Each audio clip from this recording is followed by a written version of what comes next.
An entire nation brought to a standstill. Christopher Dudas Coke, one of the world's most notorious drug traffickers. Dozens of deaths at the hands of the security forces. And earned us the unenviable label as one of the murder capitals of the world. All because of one man.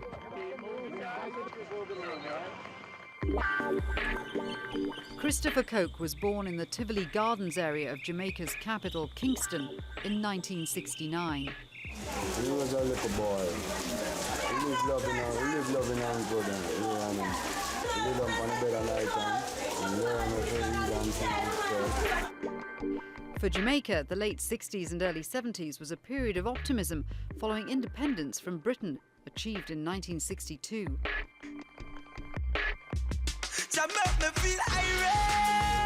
With its reggae music soundtrack and its reputation as a luxury holiday destination, Jamaica was widely regarded as a tropical paradise.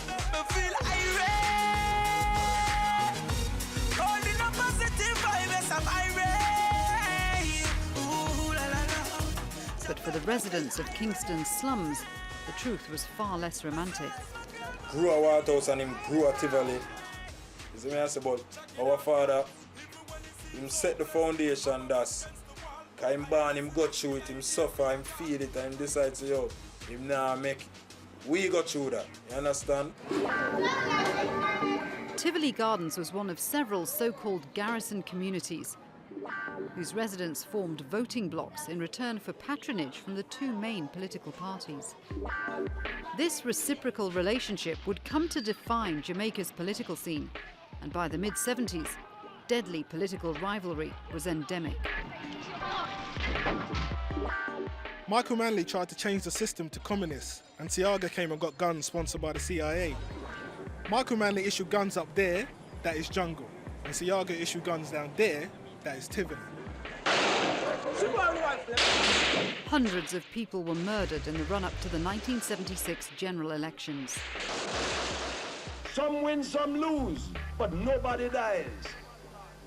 What the hell gives those people the right to think that they can treat your life like a joke so long as they get power? I said, let us put an end to it once and for all in this country. And when they were over, the guns stayed on the streets as rival gangs fought for economic rather than political supremacy. And for Kingston's garrison communities, the economy was increasingly dominated by drugs. In this environment, the most ruthless would prevail. Coke is one of the many types of young men who you find in all inner city communities who take a leadership position of a lot of boys, young boys who have nothing to do and nowhere going because their schooling has been inadequate and they have no career prospects at all. Hence they turn to crime. But Christopher Coke was no ordinary street criminal. His father, Lester, known as Jim Brown, was the chief enforcer for a feared drug syndicate. And despite his humble beginnings, Lester Coke's increasing wealth allowed him to provide the very best for his children. Was pretty well schooled. He went through one of the better secondary schools. His father was a far more notorious figure than he was, but the father really wasn't active in Jamaica throughout the 80s. While Christopher Coke was at school rubbing shoulders with sons of the country's political elite, his father's gang was expanding its drugs empire into North America and Europe, using methods considered extreme, even within a trade defined by excessive violence. They became known as the shower posse because their favoured form of execution was to shower their targets with dozens of bullets. He was a very dangerous man, and many believe he was responsible for many homicides and many murders. US authorities accused the organisation of carrying out more than 1,600 murders, and Lester Coke was eventually captured. But he would never stand trial. On February the 23rd, 1992, the same day as his elder son's funeral, Lester Coke died in a prison fire while awaiting extradition to the US. His son, the unassuming and softly spoken Christopher Coke, inherited a multinational, multi-billion-dollar business empire, along with a fearsome reputation. He was just 22 years old. Really, it's from his father, from the early time. His father did the thing and he just came along and lived in the wealth. He just came and capitalised. Christopher Coke used some of his vast wealth to build a luxury mansion in an upscale area where many of his well-heeled school friends had grown up. But Coke's roots would always be in Tivoli Gardens. Yeah, it's a job for people too, yeah. And like bus part of building up and down, and security, a lot of security in our work too. Security work at market too. We see that who I have my body, I'll put on my body too. So we set it away. Set all the work, try and build up a little center. A little training center in one side. And in so doing, he gained the unswerving loyalty of Tivoli's residents and many more besides. I know about the money, but I know about the love we have for people. That know about the love. He's a family man, him keep things to the youth them. You know, a jamboree, him keep things to the youth them like sports. If you want to send them to school and you don't have the money, him give you clothes, him give you shoes, him give you the things. Him just try to think about the youth them. So you know what I say? As long as you deal with the youth. He was able to keep the community crime-free, totally crime-free.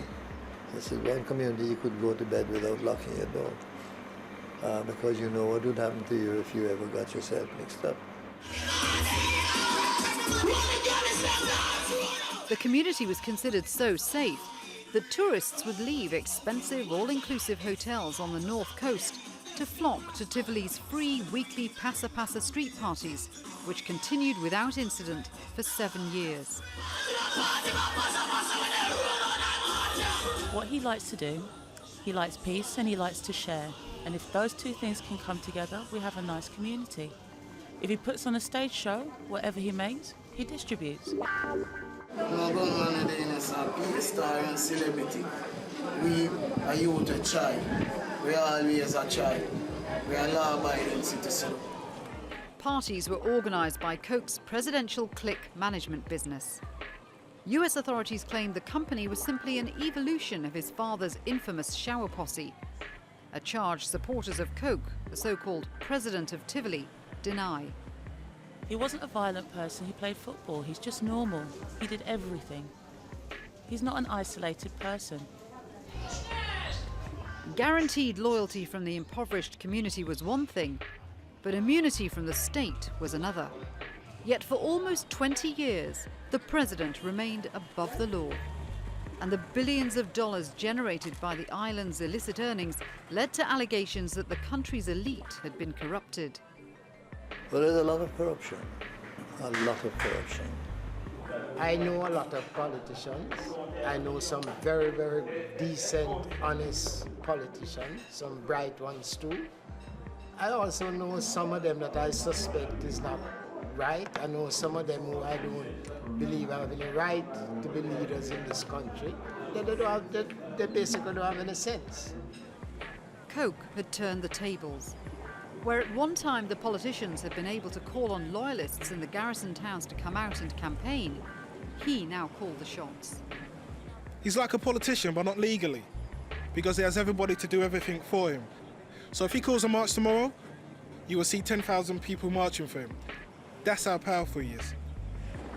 But US authorities were not prepared to turn a blind eye. They obtained wiretap intelligence, which it's claimed proved Christopher Coke is one of the world's most dangerous drug lords. An extradition order was issued in August 2009, with the listing of Christopher Coke's 7 aliases further inflating his folk hero status. But the indictment remained unsigned in Jamaica, with Prime Minister Bruce Golding openly protesting that the evidence had been obtained illegally, and astonishingly, even hiring an American law firm to lobby the Obama administration on Mr. Coke's behalf. You have never had a situation, certainly in the last administration, where any official of state interfered with the due processes of law to protect any criminal organization. But Golding's loyalty to Coke was becoming increasingly indefensible. And on May the 18th, 2010, the Prime Minister, facing mounting corruption claims, finally agreed to sign America's extradition request. But if anyone thought Coke would come quietly, they were mistaken.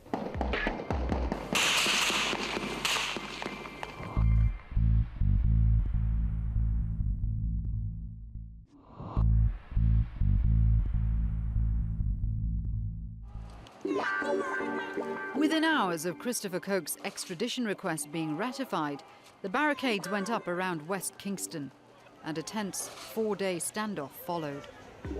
15 police stations were bombed and shot up. There is no doubt either that there were booby-trapped barricades which had IEDs, improvised explosive devices intended to kill security forces and who were trying to go in simply to serve a warrant on one person.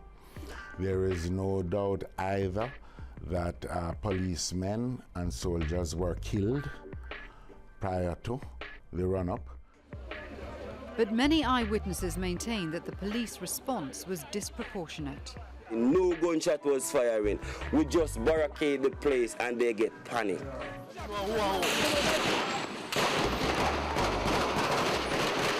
As armed forces slowly advanced through West Kingston towards Tivoli Gardens, their actions would lead to allegations of human rights abuses and cause many to ask who was really in control of Jamaica.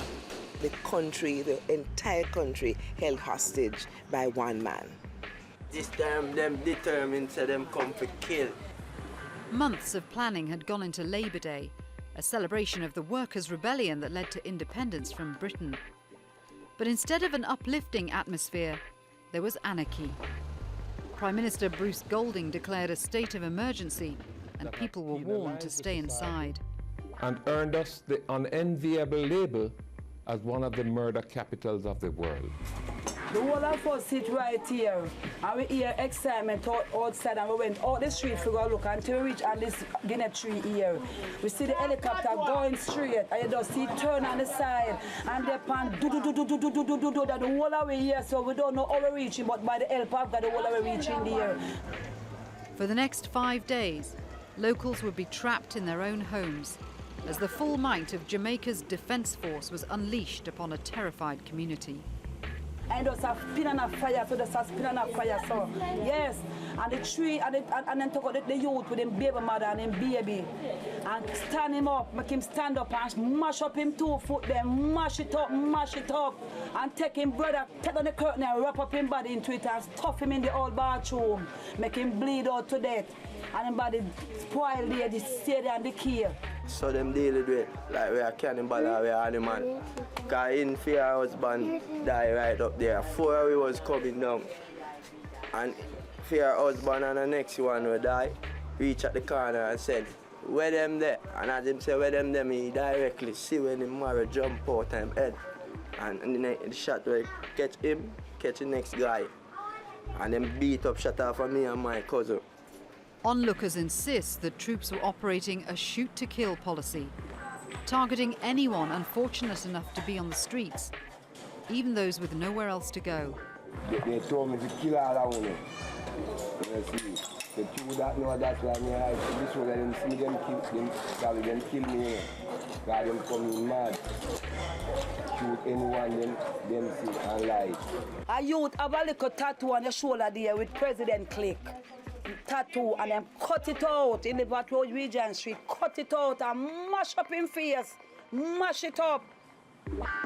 Some residents sought refuge in Coronation Market, but it too became a target as armed forces destroyed the area's economic lifeline. No far we in the market, and we just hear the soldier them come from the way there. About 100 or 200 of them, pure fire inside to come in. And them fireworks got shot. And to me see them look like them are killing everybody. Me run and meet the star. See for the two of them there, and there's a alone bomb. Jack through and make it. Push! Out of the plane, white plane they fly. As government forces closed in on Tivoli, it's claimed they were met by organised gangs, equipped and prepared for war. So this was one of the main switches. So them can look and monitor everything. This is them kitchen with them sleep. So when them fire, on water with tea, them just come here, straight through the wall, so them back in the place. Days later, once the sequence of events became clearer, it emerged that over 70 civilians had been killed in response to the death of 3 members of the armed forces. Tivoli residents were ordered to leave their homes as soldiers conducted house-to-house searches. And they said we must come on, before we throw a grenade in there. Come on, before we throw a grenade in there. I heard a shot fired from downstairs. And after I found out that the shot was aimed at me, but I was just lucky. All residents were treated as a potential threat, and it's alleged, in some cases, summarily executed. Them come on the building, them take me out of the house, them send me out in the opening, feed them friend their fire shot, the rest of soldier them. And them now contact them and make them know. You see them send me out in the opening and tell me lie down on my face and them friend a fire shot. That's not right, don't it? Which a police boy look at me and said, him not like nobody from Tivoli Gardens. He want to kill the whole of it. And then we go boop, boop, boop, boop, boop, boop, boop, boop. And it was spear gunshots. Them carry them in here. I just feel like them carry them in here. They carried them in here and killed them? Yes. But still, the target of the authorities' onslaught remained at large. Rumours circulated that Christopher Coke had escaped the island, aided by some of his thousands of loyal supporters. Meanwhile, the outcry over the security forces' actions intensified. No, as far as they're concerned, these people are criminals before they're tried. They're found down there in a community which has been demeaned and demonized. After 8 days, the shooting finally subsided, and Tivoli residents attempted to pick up the pieces, despite a sense that things had irrevocably changed. Tivoli Gardens is where I'm from. Yes, I'm born. You understand? I was born in Tivoli and my house down there right now burned down. You understand? My uncle got out. Thank God him safe, you know? But all the memories in the house burned and gone.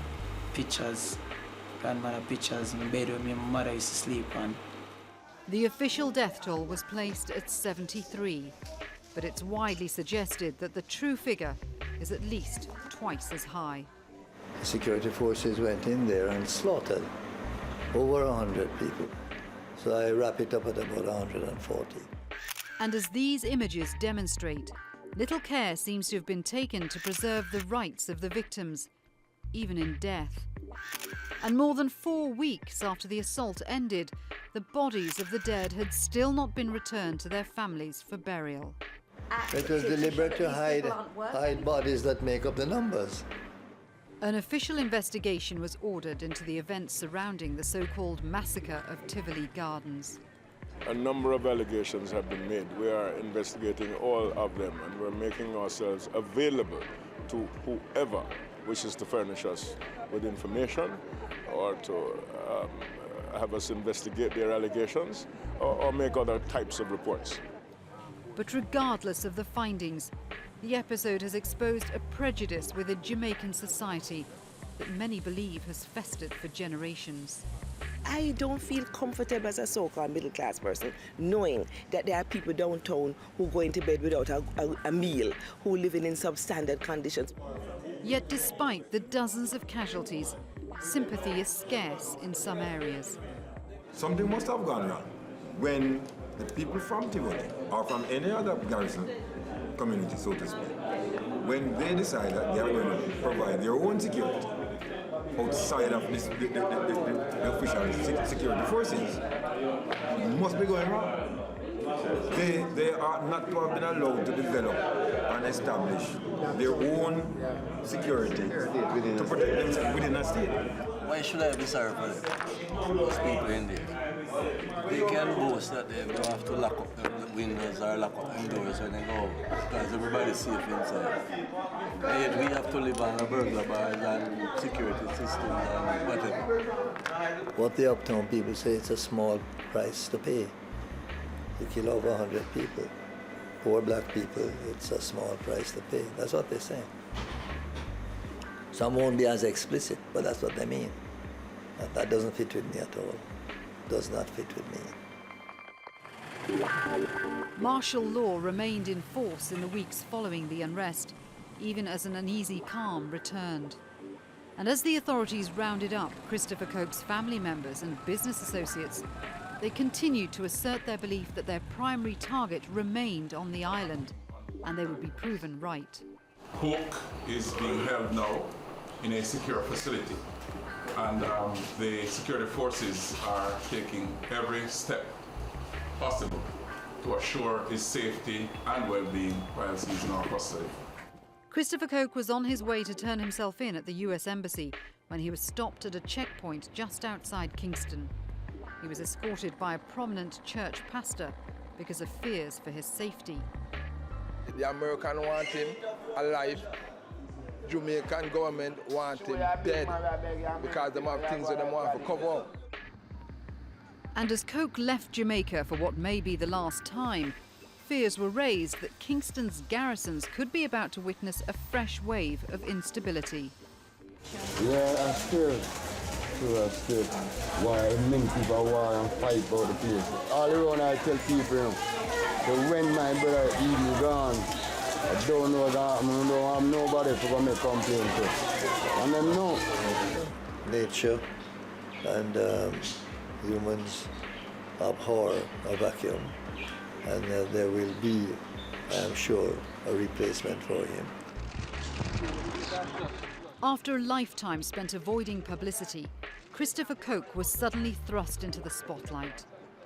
And with his arrest, Jamaica's entire system of governance has been placed under scrutiny.